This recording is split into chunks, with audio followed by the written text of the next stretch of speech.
आज हम आपको लेकर जा रहे हैं एक कहानी जिसमें है दर्द, नफरत और इंसाफ की तलाश। आइए हम प्रीति राठी की अफसोसनाक एसिड हमले और उसके बाद की मौत की कांड की गहराइयों में उतर जाते हैं। उस भेदभाव भरे दिन 2 मई 2013 प्रीति राठी बांद्रा टर्मिनस पर पहुंची, उम्मीदों और उत्साह से भरी हुई अपने नए नौकरी के लिए। लेकिन उन्हें पता भी नहीं था कि एक चेहरे पर रुमाल बांधकर खड़ा हुआ एक आदमी उनकी जिंदगी हमेशा के लिए बदल देगा। जब प्रीति गरीब रथ एक्सप्रेस से उतरी तब एक आदमी अपने चेहरे को रुमाल से छुपा हुआ अंधेरे से निकल आया।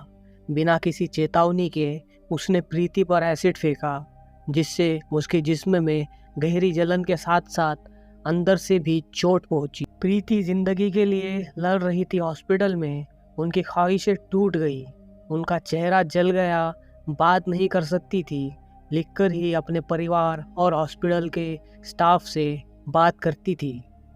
उनकी बाई आँख कभी नहीं खुलती थी। उनकी दाई आँख को हमले के बाद बेहद नुकसान पहुंचा।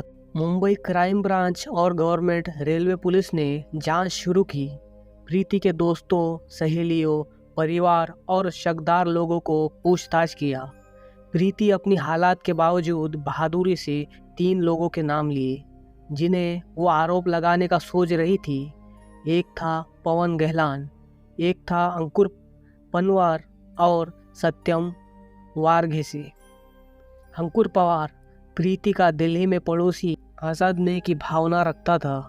उसके माँ बाप हमेशा उसे टॉन्ट करते थे, उनकी सफलता को अपनी सफलता से तुलना करते। जब अंकुर को पता चला कि प्रीति की वेतन तकरीबन 50,000 होगी तो उसका गुस्सा उसकी सीमा पर पहुंच गया। प्रीति के खुशी को बर्बाद करने के इरादे से अंकुर ने बैटरी एसिड चोरी किया। एक नज़दीकी ऑफिस से उसने प्रीति के यात्रा के बारे में जान लिया और बिना टिकट के ट्रेन में चढ़ गया। सही मौके का इंतज़ार करने लगा। जब प्रीति बांद्रा टर्मिनस पर उतरी तो उसने अपना चेहरा रुमाल से ढक लिया और उस पर एसिड फेंक दिया। दिलचस्प बात तो यह है कि जब प्रीति ने पहली बार सीसीटीवी फुटेज देखी तब उन्होंने 3 लोगों के नाम लिए, लेकिन अंकुर पवार को पहले से नहीं पूछा गया। पुलिस ने गहलान को अरेस्ट किया, लेकिन बाद में उन्हें रिहा किया गया। अंकुर के पिता के बयान लिए गए जो कहते थे कि उनका बेटा उस समय हरिद्वार में था, एक 5 स्टार होटल में इंटरव्यू देने गया। रेलवे क्राइम ब्रांच ने अंकुर पनवार से बयान लिया और उन्होंने उनका चेहरा प्रीति के पिताजी को दिखाया। पिताजी ने कहा कि उन्होंने अंकुर को ट्रेन में कहीं नहीं देखा। इस पर सस्पेक्शन बढ़ गया। जब क्राइम ब्रांच ने हरिद्वार के होटल से बात की तो उन्हें बताया गया कि वहां कोई इंटरव्यू नहीं हुआ था। इससे उनका शक और भी मजबूत हुआ।